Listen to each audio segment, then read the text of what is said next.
आज की इस वीडियो में हम समझने की कोशिश करेंगे कि बांग्लादेश का जो नया सेटअप है बीएनपी के अंडर तारिक रहमान का, वो पाकिस्तान की तरफ किस पॉलिसी को लेकर चल रहा है। क्या वो मोहम्मद यूनुस की पॉलिसी को कंटिन्यू रखे हुए हैं या वो भारत की तरफ भी जा सकते हैं। इसके अलावा एक मेजर साइन हमें नजर आया है कि पाकिस्तान के साथ वो ताल्लुकात उसी पेस में आगे बढ़ाना चाहते हैं, क्योंकि बहुत से लोगों को शक हो रहा था कि तारिक रहमान चूंकि ट्रेडिशनल पार्टी से ताल्लुक रखते हैं इसलिए वो इंडिया की तरफ भी रुजू करेंगे। लेकिन उनका जो ये नया इकदाम सामने आया है पाकिस्तान के हवाले से, इसने एक बार फिर पाकिस्तान और बांग्लादेश के दरमियान जो हाई होप्स थी उनको मेंटेन रखने में अपना किरदार अदा किया है। तो आइए जानते हैं तारिक रहमान की पॉलिसी पाकिस्तान के हवाले से और ये मेजर अनाउंसमेंट।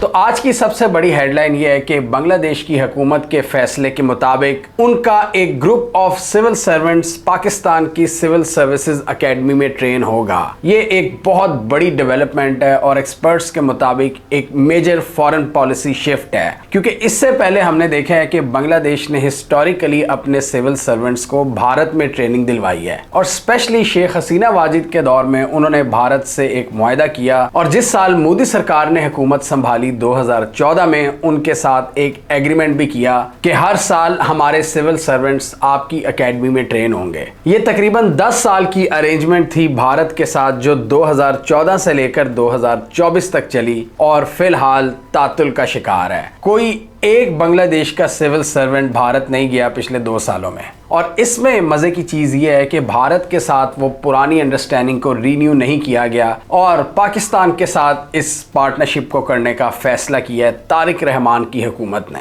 और इसमें पाकिस्तान को भी क्रेडिट जाता है कि हम कॉन्स्टेंटली इंगेज कर रहे हैं बांग्लादेश से। इससे पहले बांग्लादेश के सिविल सर्वेंट्स भारत की Lal Bahadur Shastri national academy of administration in Mussoorie वहां पर ट्रेनिंग हासिल करते थे, जो कि उत्तराखंड में एक खूबसूरत हिल स्टेशन है। जबकि इस नई अरेंजमेंट के मुताबिक इस मेजर पॉलिसी शिफ्ट के बाद अब बांग्लादेश के सिविल सर्वेंट्स लाहौर की सिविल सर्विसेज एकेडमी में ट्रेन होने जा रहे हैं और इसमें तकरीबन 12 सीनियर ब्यूरोक्रेट्स हैं बांग्लादेश के, जिसमें 1 एडिशनल सेक्रेटरी और 11 जॉइंट सेक्रेटरीज शामिल हैं। और जब से बांग्लादेश बने ये दोनों मुल्कों के दरमियान एक यूनिक अरेंजमेंट है जो पहली बार देखी जा रही है। इससे पहले एक नॉस्टैल्जिया जरूर है कि जब दोनों मुल्क एक हुआ करते थे तो इनके सिविल सर्वेंट्स ज्वाइंटली ही ट्रेनिंग हासिल करते थे, लाहौर में, ढाका में, कराची में। और अब ये चीज कई सालों बाद वापस आई है लाहौर में। 1971 के बाद बांग्लादेश के क़याम के बाद पहली बार बांग्लादेश के इस डेलीगेशन ने पाकिस्तान की सिविल सर्विसेज से रिलेटेड डिफरेंट इंस्टीट्यूशंस के विजिट भी किए हैं, जैसे कि फॉरेन ऑफिस है, नादरा,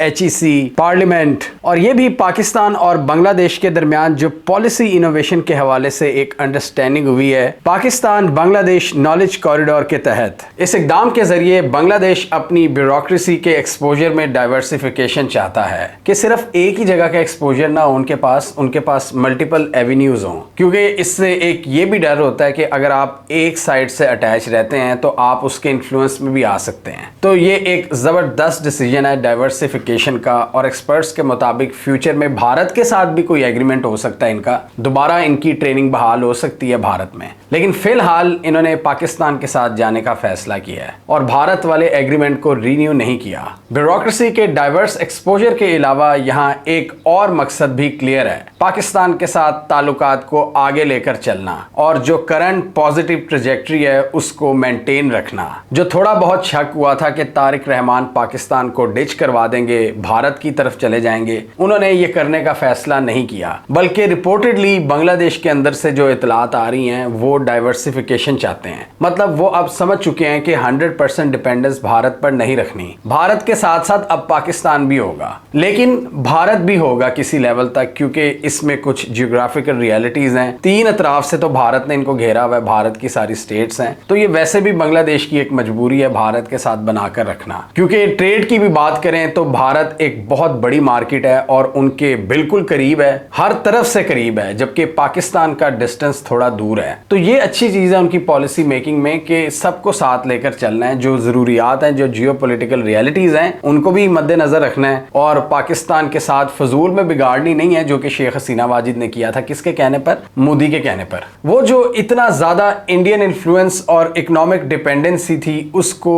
कम करने की कोशिश की जा रही है, जो हमें बताती है बांग्लादेश की चेंजिंग फॉरेन पॉलिसी प्रायोरिटीज और उनकी अप्रोच में डाइवर्सिफिकेशन की पॉलिसी कि एक तरफ नहीं जाना, मल्टीपल एवेन्यूज को एक्सप्लोर करना है। तो इलेक्शंस के बाद जो कुछ डाउट्स पैदा हुए थे वो अब ऐसे लग रहा है कि क्लियर हो रहे हैं। लेकिन एक फ़र्क ज़रूर है कि मोहम्मद यूनुस की जो सरकार थी, जो इंटरिम गवर्नमेंट थी, उनका जो तरीका था ज़रा अग्रेसिव था पाकिस्तान की तरफ आने का। वहाँ पर ज़्यादा गर्मजोशी नज़र आ रही थी। अग्रेसिव का ये मतलब है कि वहाँ पर वार्मथ ज़्यादा थी और वहाँ पर कुछ पॉलिसी हलकों में ये बहस भी छिड़ गई थी कि क्या मोहम्मद यूनुस का ये मैंडेट है भी कि नहीं, जबकि बहुत सी यूथ का ये ख्याल था कि मोहम्मद यूनुस एक रेवोल्यूशन के बाद इमर्ज हुए हैं तो उनका पॉलिसी डिसीजंस करना बनता है, जबकि कुछ मिलिट्री हलकों की तरफ से भी ये आवाज़ें आ रही थी कि major policy decisions, strategic decisions हम नई हुकूमत के आने के बाद लेंगे। लेकिन मोहम्मद यूनुस के होते हुए भी हमने देखा कि पाकिस्तान और बांग्लादेश की मिलिट्रीज के दरमियान हाई लेवल इंगेजमेंट हुई और बहुत से मुआहदे हुए और JF-17 थंडर का भी मुआहदा हमारे सामने है। पाकिस्तान एयरफोर्स बांग्लादेश की एयरफोर्स के पूरे स्क्वाड्रन को ट्रेन कर रही है। JF-17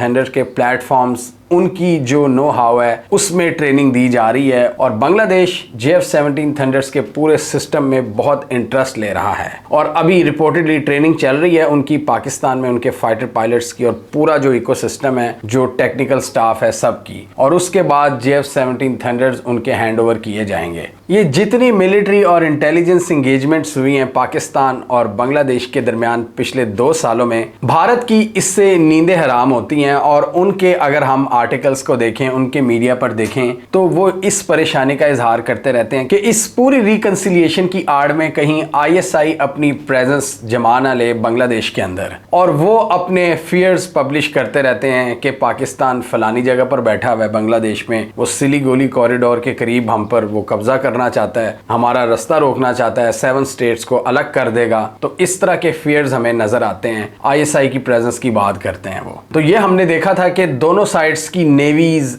एयरफोर्स, आर्मीज सब ने अपना ताउन बढ़ाया है और दोनों ममालिक के दरमियान एक पोटेंशियल डिफेंस पैक्ट पर भी बातचीत चल रही है और इस हवाले से हम एक मेजर ब्रेक थ्रू जल्द देख सकते हैं, जिससे डेफिनेटली भारत की जो स्ट्रेटेजिक प्रॉब्लम्स हैं उनमें इजाफा हो जाएगा और पाकिस्तान को ईस्टर्न साइड से भी मदद मिलेगी भारत के हवाले से पॉलिसी बनाने में। पाकिस्तान के फॉरेन मिनिस्टर इसहाक डार ने विजिट किया बांग्लादेश का और वहां पर मौजूद पॉलिटिकल स्पेक्ट्रम पर सारी पार्टी से मुलाकात की, सिवाय शेख हसीना वाजिद की पार्टी से। BNP की खालदा ज़िया जो अब इस दुनिया में नहीं रही, उनसे भी मुलाकात हुई थी। अब तारिक रहमान है उनके बेटे, जो पूरा सिस्टम संभाल रहे हैं, प्राइम मिनिस्टर बन चुके हैं। बांग्लादेश में भी इस वक्त पॉलिटिकल सिचुएशन आप ये नहीं कह सकते कि पूरी तरह से स्टेबलाइज है। यूथ के एक बड़े सेगमेंट ने शेख हसीना वाजिद की हुकूमत को टॉपल किया था बहुत से प्रोटेस्ट करके, और उनके हवाले से भारत ने उन पर मजहबी मुनाफरत का इल्जाम लगाया। मोहम्मद यूनुस ने उसको काउंटर किया ग्लोबल लेवल पर। बांग्लादेश की जो करंट हुकूमत है उसमें मौजूद एलिमेंट्स के समझते हैं कि अब ये जो गुस्से से भरी हुई यूथ है, इनको अपना गुस्सा ठंडा कर देना चाहिए और इसलिए वो इस हवाले से कोशिशें कर रहे हैं।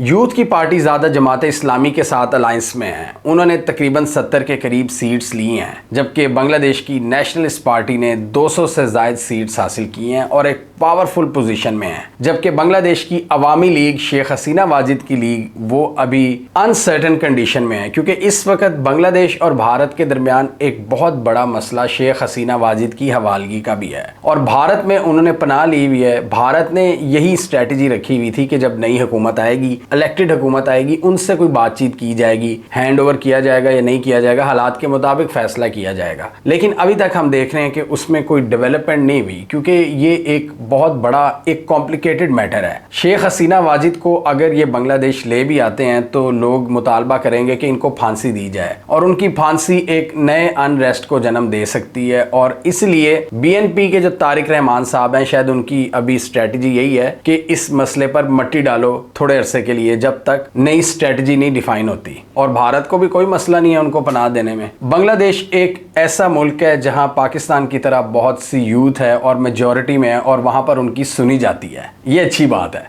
तो उनकी यूथ का यही मुतालबा है कि शेख हसीना वाजिद को वापस लाया जाए और इनको सज़ा दी जाए। जो इन्होंने 1000 के करीब लोगों का कत्लेआम किया, उस पर इनको सज़ाए मौत बनती है। और यही छोटे मोटे इख्तलाफ हैं, स्ट्रेटजीज के इख्तलाफ हैं यूथ के और करंट हुकूमत के दरमियान। करंट हुकूमत इस वक्त डेफिनेटली एक स्टेबिलिटी चाहती है, जो कि बिल्कुल फेयर डिमांड है, और यूथ चाहती है ज़रा अग्रेसिव डिसीजंस। लेकिन पिछले 2 सालों में यूथ ने भी काफ़ी भड़ास निकाली है ये प्रोटेस्ट वगैरह करके। मोहम्मद यूनुस की सरकार में भी हम देख रहे थे कि वहां भी प्रोटेस्ट जारी थे। तो अभी तारिक रहमान की पूरी कोशिश है कि ये जो एक अनरेस्ट की सिचुएशन थी, इसको कूल डाउन किया जाए, और इसमें वो किसी हद तक कामयाब भी नजर आ रहे हैं। उनके पास मेजॉरिटी भी है, और इस सारे मामले में वो पाकिस्तान को इग्नोर नहीं कर रहे। पाकिस्तान और बांग्लादेश के दरमियान इंगेजमेंट इस वक्त हाईएस्ट लेवल पर चल रही है। पाकिस्तान की असेंबली के जो स्पीकर हैं सरदार अयाज सादिक, उन्होंने भी बांग्लादेश के इन सिविल सर्वेंट से मुलाकात की है। रिपोर्ट्स के मुताबिक भारत इस वक्त ईगरली बांग्लादेश के सिविल सर्वेंट्स को वापस अपनी अकेडमीज में इनवाइट करना चाहता है कि वो वहां पर ट्रेनिंग हासिल करें। और हम आगे आने वाले दिनों में इस हवाले से कोई डिसीजन देख सकते हैं कि बांग्लादेश भारत के पुराने प्रोग्राम को भी जारी रखेगा कि नहीं। बांग्लादेश और पाकिस्तान के ताल्लुकात में इस पॉजिटिव ट्रैजेक्टरी की मेजर रीजन दोनों साइड्स की यूथ है, जो कि बड़े ज़बरदस्त तरीके से इंगेज करती है। और बांग्लादेश की यूथ का यही मुतालबा है कि पाकिस्तान के साथ ताल्लुकात बेहतर किए जाएं। इसलिए उनके सिस्टम में मौजूद कुछ ऐसे लोग भी होंगे जो पाकिस्तान के साथ ताल्लुकात बनाना नहीं चाहते। उनके कुछ मसले हैं पाकिस्तान से, लेकिन उनकी नज़र है कि किस तरफ पब्लिक सेंटिमेंट है, हवा किस तरफ की है, तो उनको ना चाहते हुए भी इसको फॉलो करना पड़ रहा है। मिलिट्री टू मिलिट्री और सिविलियन ब्यूरोक्रेसी के अलावा दोनों मुल्कों के ताल्लुकात दूसरी फील्ड्स में भी आगे बढ़े हैं, जैसे कि trade, investment, people to people, education, direct flights और मैरीटाइम डोमेन। मैरीटाइम डोमेन में भी सिविल और मिलिट्री दोनों एलिमेंट्स शामिल हैं, जिसमें ट्रेड भी है और नेवी के दरमियान भी ताल्लुकात हैं। और इसके अलावा बिजनेस टू बिजनेस रिलेशंस में भी इजाफा हो रहा है। मार्केट एक्सेस प्रोवाइड की जा रही है दोनों साइड्स की तरफ से, और इस हवाले से कराची और ढाका के बिजनेसमैन आपस में तबादले कर रहे हैं। पाकिस्तानी बिजनेसेस ढाका में एक्सपैंड कर रहे हैं, और ये डेफिनेटली एक बहुत बड़ा सिग्नल है बांग्लादेश की जानिब से, एक मेजर पॉलिसी शिफ्ट है। भारत को ये पैगाम दिया जा रहा है कि हम आपके पास भी आएंगे,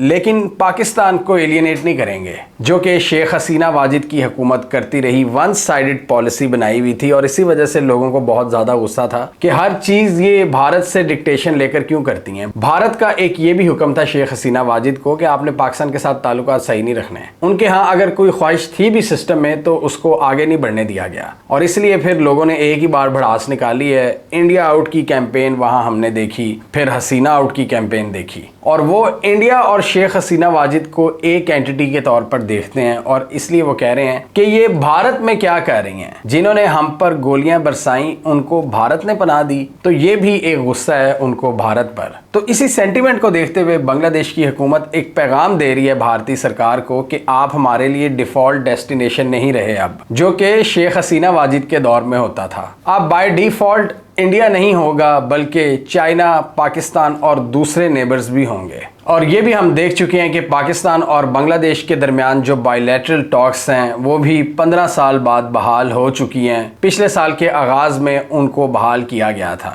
वीज़ा प्रोसेस में नरमी की जा रही है। हाई रैंकिंग ऑफिशियल्स के एक दूसरे के ममालिक में विजिट, और इसके अलावा जो मीडिया इंडस्ट्री है, जो एंटरटेनमेंट इंडस्ट्री है, उनके दरमियान भी तबादले चल रहे हैं। पाकिस्तानी सिंगर्स और सेलिब्रिटीज ढाका के विजिट भी कर रहे हैं। यानी ओवरऑल जो सोशो इकोनॉमिक और पॉलिटिकल रिलेशंस हैं, उनमें आप एक एक्सपेंशन देख रहे हैं। जैसे हमने पहले डिस्कस किया कि 1971 से पहले दोनों साइड्स के सिविल सर्वेंट्स जॉइंटली ट्रेनिंग हासिल करते थे लाहौर में। तो लाहौर एक ऐसा शहर है जहां बहुत सी नॉस्टैल्जिक मेमोरीज हैं बांग्लादेशियों के लिए, और डेफिनेटली ढाका से भी बहुत सी यादें वाबस्ता हैं। तो इस तरह के कनेक्शंस आपके ताल्लुकात को बेहतर कर सकते हैं। रिपोर्ट्स के मुताबिक इस प्रोग्राम को मजीद एक्सटेंड किया जाएगा। लाहौर के अलावा इस्लामाबाद और कराची के जो एलीट ट्रेनिंग स्कूल्स हैं वहां पर भी मैनेजमेंट और ट्रेनिंग के कोर्सेज करवाए जाएंगे। जब भी दो मुल्क इस तरह के डिसीजन लेते हैं जिसमें सिविल सर्विसेज आपस में कोलैबोरेट करती हैं तो वो एक इंस्टीट्यूशनल फेमिलियरिटी हासिल करते हैं।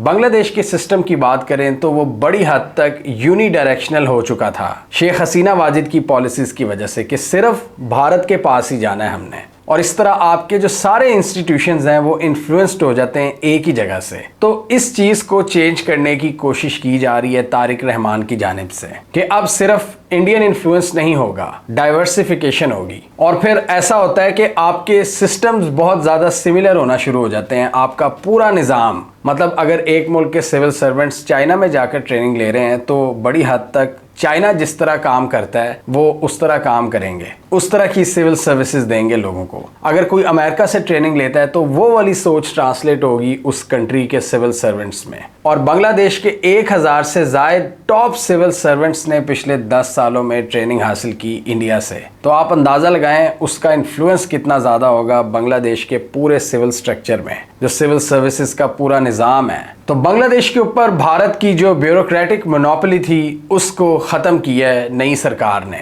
पाकिस्तान के पूरे सिविल सर्विस के निज़ाम पर तनकीद भी होती है कि वो ज़्यादा एफिशिएंट नहीं रहे पहले की तरह, और उनका ज़्यादा फोकस सिर्फ पर्क्स पर होता है। इसमें डेफिनेटली इंस्टीट्यूशन की तो गलती होती है, लेकिन सिर्फ इंस्टीट्यूशनल मिस्टेक यहाँ पर काफ़ी नहीं होती चीज़ को समझने के लिए। ऊपर से जो एक सोच नीचे तक आती है वो भी बड़ी मैटर करती है। मतलब किस तरह की सरकार है। अगर गवर्नमेंट ऐसी है कि करप्शन वहाँ पर प्रिवेल कर रही होगी तो फिर बाकी इदारों में भी फैलेगी, और अगर ऐसी हुकूमत होगी जो लोगों का सोचेगी, सिटीजन सेंट्रिक अप्रोच के साथ आगे बढ़ेगी, तो वो ब्यूरोक्रेसी को भी सही कर लेती है। जैसे चाइना में हमने अपनी आंखों से देखा है कि किस तरह लोगों को सिविल सर्विसेज प्रोवाइड की जा रही हैं। क्यों? हुकूमत का डंडा है पीछे, और जो भी प्रो पीपल हुकूमत होती है वो यही करती है, काम करवाती है। लेकिन अफसोस के साथ पाकिस्तान का ये हाल हुआ है पिछले कुछ सालों में कि हर इदारे ने अपनी रिस्पॉन्सिबिलिटी साइड पर रख दी है, और अब हम यही देखते हैं कि अफसरान को लत लग गई है टिकटॉक वगैरह की। और असल में ये सिविल सर्वेंट्स थे जो कि अब अपने आप को अफसरान कहते हैं। ये पूरा सिस्टम सब कॉन्टिनेंट में गोरे ने इंट्रोड्यूस करवाया था सिविल सर्विस का, ताकि शहरों के निज़ाम चलाए जा सकें। कमिश्नर्स, डिप्टी कमिश्नर्स, डीएमजी, तो इनका ओरिजिनल मकसद ये था कि ये लोगों के मसाइल हल करें, लेकिन अब वो अपनी तरफ से अफसर बन बैठे हैं। लेकिन इसका ये मतलब भी नहीं है कि हम पूरे सिस्टम पर ही लान तान करें और कहें कि इसको बंद कर दो। बहुत सी चीज़ों में बेहतरी की गुंजाइश है और रिफॉर्म्स बहुत सी चीज़ों को बेहतर कर सकती है। और सबसे ज़रूरी चीज़ जो बेसिक इकाई है किसी भी मुल्क के चलाने के लिए वो है लोगों का वोट। अगर आपका डेमोक्रेटिक सिस्टम है, अगर तो आपका बादशाहत वाला सिस्टम है, कोई मोनार्की है, तब कोई टेंशन नहीं है। लेकिन अगर आप कहते हो कि आप डेमोक्रेटिक कंट्री हो तो आपको जो वोट वाला सिस्टम है उसको अपनी असल रूह में वापस लाना होगा। जब इलेक्टेड लोग आएंगे अवामी मैंडेट के साथ, वही चीज़ों को सही कर सकते हैं। और जब ये अफसरान या नौकर जिसे आप कह सकते हैं, जब ये देखते हैं कि ऊपर क्या कुछ हो रहा है तो ये भी वही करेंगे जो ऊपर वाली सरकार करेगी। जब एक कल्चर ही अयाशी और पर्क्स का बन जाएगा तो फिर इन अफसरान ने भी वही करना है। नो डाउट पाकिस्तान ने हिस्टोरिकली बड़े ज़बरदस्त ब्यूरोक्रेट्स पैदा किए हैं, और पूरे एशिया के रीजन में पाकिस्तान एक एग्जाम्पल के तौर पर देखा जाता था। इवन चाइना हमारी तरफ देखता था और हमारे से मदद हासिल करता था। पाकिस्तान के 60s और 70s के ब्यूरोक्रेट्स ने बहुत ज़्यादा खिदमत की है मुल्क की, और 80s की दिहाई में जहां पाकिस्तान की कई चीज़ों को तबाह बर्बाद किया गया है जो आज भी हम पर मुसल्लत हैं, उसकी एक और कैजुअलिटी आपकी ब्यूरोक्रेसी भी थी। और पूरे सरकारी सिस्टम को लत लग गई कि किस तरह पाकिस्तान के ख़जाने को खाली करना है, उससे अयाशी करनी है जो कि अवाम के टैक्स का पैसा है। और जो अवाम का टैक्स भी बढ़ता जा रहा है, इनकी अयाशियाँ भी बढ़ती जा रही हैं। हमें कमेंट सेक्शन में बताइए आपके ख्याल में बांग्लादेश के इस डिसीजन के बाद तारिक रहमान की हुकूमत क्या भारत में भी अपना सिविल सर्विसेज ट्रेनिंग प्रोग्राम बहाल करेगी जो पहले चल रहा था 2024 तक, और इसके अलावा वो पाकिस्तान और भारत के दरमियान ताल्लुकात को किस तरह बैलेंस करेंगे। उनका ज़्यादा फोकस पाकिस्तान की तरफ होगा या एक बैलेंस किया जाएगा भारत और पाकिस्तान दोनों में। आप क्या समझते हैं कमेंट कीजिए। इसके अलावा हमारा यूट्यूब चैनल सब्सक्राइब कर लो, साथ ही वो बेल आइकॉन भी दबा लें ताकि वो स्टोरीज दुनिया भर से और पाकिस्तान से जिनकी मेन स्ट्रीम मीडिया पर प्रॉपर कवरेज नहीं होती हमारे प्लेटफॉर्म के थ्रू आप तक टाइम पर पहुंच जाएं। द वाइट साइड एक ऐसा एग्जाम्पलरी प्लेटफॉर्म है जिसने आज तक कंटेंट के हवाले से किसी से डिक्टेशन नहीं ली। बमुश्किल 2 से 3 पेड कैंपेन्स की हैं और वो भी नॉन पॉलिटिकल। और इसके अलावा हम सारी रिसर्च, सारा डेटा खुद प्रोड्यूस करते हैं और कोशिश करते हैं कि बेस्ट इंफॉर्मेशन अपने व्यूअर्स तक पहुंचाएं, क्योंकि ये एक बहुत बड़ी जिम्मेदारी है हम पर। हम पाकिस्तान में इंडिपेंडेंट मीडिया की असल शक्ल हैं। हम किसी से डायरेक्शन नहीं लेते बल्कि अपनी डायरेक्शन खुद बनाते हैं। हमें भारत ने भी बैन किया हुआ है और पाकिस्तान में भी मीडिया के हालात कुछ साजगार नहीं, और बाज़ औक़ात हमें इसी वजह से एहतियात बरतनी पड़ती है। हमारे इस इंडिपेंडेंट काम को सपोर्ट करने के लिए आप हमें पेट्रियन पर फाइनेंशियली सपोर्ट कर सकते हैं, और जो हमें करंटली सपोर्ट कर रहे हैं उनका बहुत बहुत शुक्रिया। हमारे बड़े भाइयों की तादाद अभी थोड़ी है, लेकिन इनकी यही सपोर्ट हमारे लिए बहुत मैटर करती है। हमें पेट्रियन पर आप इस लिंक पर जाकर सपोर्ट कर सकते हैं। हम हुकूमतों के हर गलत एक्शन को क्रिटिसाइज करते हैं और सिस्टम की जो नाकामियां हैं उसको हाईलाइट करते रहते हैं, लेकिन हमारा जो एक रीजनल नैरेटिव है उसको भी दुनिया के सामने रखते हैं, यानी बताते हैं दुनिया को कि हम रीजन की आवाज़ हैं, हम पाकिस्तान की आवाज़ हैं। एक सही मानों में पाकिस्तानी आवाज़ जो कि पाकिस्तानी नैरेटिव दुनिया को दिखाती है, जिसमें हमारी कामयाबियाँ और चैलेंजेस दोनों शामिल होते हैं।